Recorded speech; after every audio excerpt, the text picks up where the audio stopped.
Yeah, quite shocking, that story. Joining us now in the studio is social media psychologist Arthur Cassidy.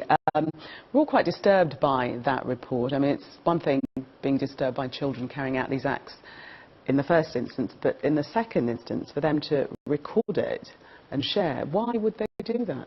Well, we know from research, Gillian, that this is very identical and quite similar to trolling, and those who would perpetrate and create this type of video do it for the high emotional payoffs that they get. So they get quite a lot of psychological kicks out of creating these.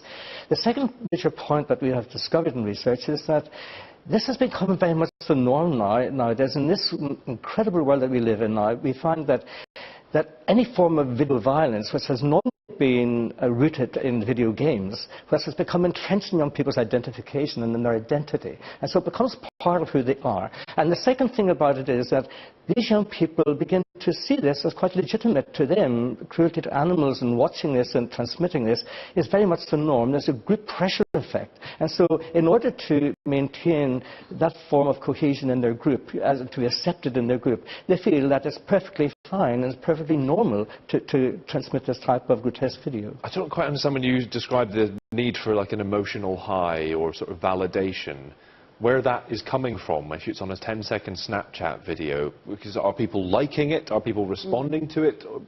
If you're the perpetrator carrying out the cruelty and then uploading a video, where do you get that emotional high from?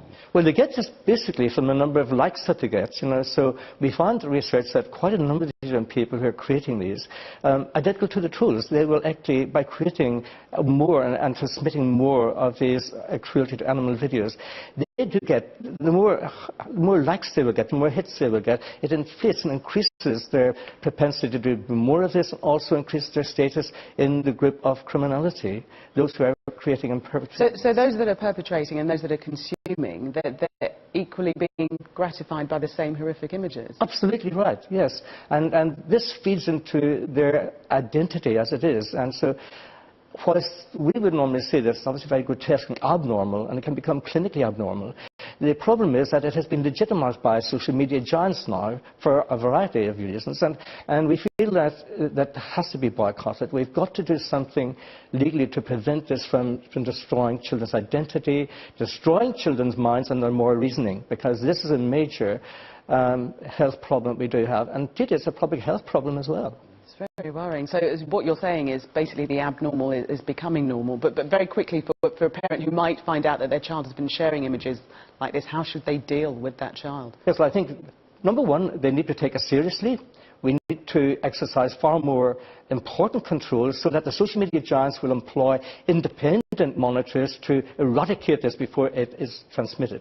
10 seconds is 10 seconds too much. 1 second can do quite a lot of damage to a child. Yeah. Arthur Cassidy, thank you very much. Thank you very much, Gillian. Still